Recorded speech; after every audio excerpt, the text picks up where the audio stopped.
வணக்கம் நேர்களே, நான் உங்கள் மிஸ்டர் பக்கி ஆழியவழி மருதங்கிணி ஜஃப்னா ஸ்ரீலங்காவிலிருந்து. 13 டிசம்பர் 2024 வெள்ளிக்கிழமை காலை நேரம் 6:54 மணி நேர நிலவரப்படி விண்டி மேப்பில் என்ன கணிக்கப்பட்டிருக்கு அப்படிங்கிறத பார்க்கலாம். இந்த நமக்கு கிடைக்கிற மழை வீழ்ச்சியானது தொடர்ந்து பார்த்திங்க அப்படின்னா சனிக்கிழமை இரவு வரைக்கும் கிடைக்கிறதாக இதிலிருந்து தெரிய வருகிறது.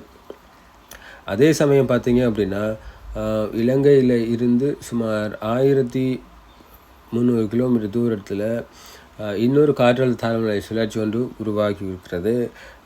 அது பார்த்திங்க அப்படின்னா கிட்டத்தட்ட திங்கட்கிழமை மதியத்துக்கு பிறகு பார்த்திங்க அப்படின்னா இலங்கைக்கு அருகாமையில் வந்து அதாவது கனமழையை கொடுப்பதற்கான வாய்ப்புகள் இருப்பதாக தெரிகிறது. நீங்கள் பாருங்கள், உங்களுக்கு தெரியும். அதாவது திங்கட்கிழமை இரவில் இருந்து செவ்வாய்க்கிழமை காலமை அதே மாதிரி மதியம், ஸோ கிட்டத்தட்ட செவ்வாய்க்கிழமை மதியம் வரைக்கும் இந்த கனமழை தருவதற்கான வாய்ப்புகள் இருப்பதாக தெரிகிறது இந்த காற்றழுத்த தாழ்வுநிலை சுழற்சி.